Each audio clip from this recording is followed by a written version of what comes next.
Around the World in 80 Days, by Jules Verne. Chapter 36, in which Phileas Fogg's name is at once more at a premium on the change. It is time to relate what a change took place in English public opinion when it transpired that the real bank robber, a certain James Strand, had been arrested on the 17th day of December at Edinburgh. 3 days before, Phileas Fogg had been a criminal, who was desperately followed up by the police. Now he was an honourable gentleman, mathematically pursuing his eccentric journey around the world. The papers resumed their discussion about the wager. All those who had laid bets for or against him revived their interest. As if by magic, the Phileas Fogg bonds again became negotiable, and many new wagers were made. Phileas Fogg's name was at once more at a premium on the change. His 5 friends at the Reform Club passed these 3 days in a state of feverish suspense. Would Phileas Fogg, whom they had forgotten, reappear before their eyes? Where was he at this moment? The 17th of December, the day of the James Strand's arrest, was the 76th day since Fogg's departure, and no news of him had been received. Was he dead? Had he abandoned the effort? Or was he continuing his journey along the route agreed upon? And would he appear on Saturday, the 21st of December, at 9:15 in the evening on the threshold of the Reform Club saloon?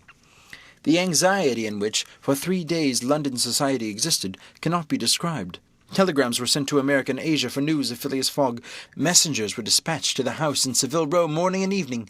No news. The police were ignorant what had become of the detective Fix, who had so unfortunately followed up a false scent.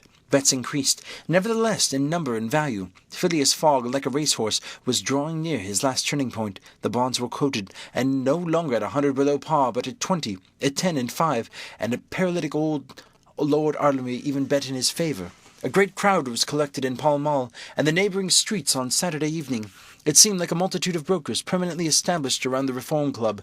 Circulation was impeded, and everywhere disputes, discussions, and financial transactions were going on. The police had great difficulty in keeping back the crowd, and as the hour when Phileas Fogg was due approached, the excitement rose to its highest pitch.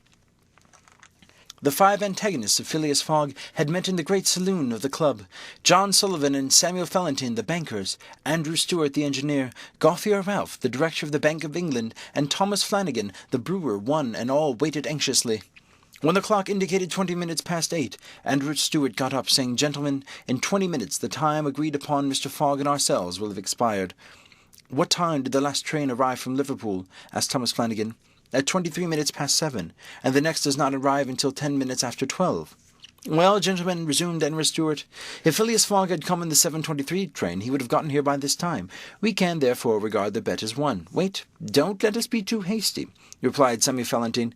"You know that Mr. Fogg is very eccentric. His punctuality is well known. He never arrives too soon or too late, and I should not be surprised if he appears before us at the last minute."